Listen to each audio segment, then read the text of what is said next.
madhiya qo'shig'ining tarixi haqida hozir siz bir qancha ma'lumotga ega bo'lib qolasiz.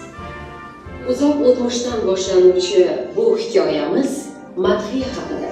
Sizni albatta qiziqtiradi. Demak, aziz bolajonlar, bu kimligini hammamiz yaxshi bilamiz, ha?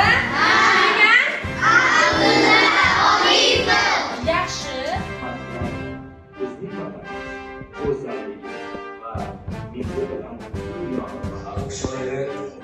Demak, bu shoir kim ekan?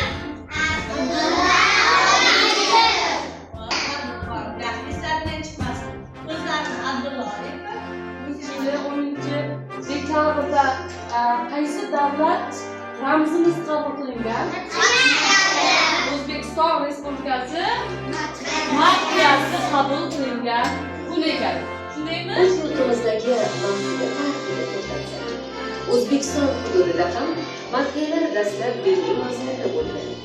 Xalq qo'shiqlari odamlarimiz hayotini ajralmas shoirimiz Abdulhalim Cho'lpon tomonidan kuylangan va 1917-yil 29-noyabr Mustaqil O'zbekiston Respublikasi davlat madhiyasi qachon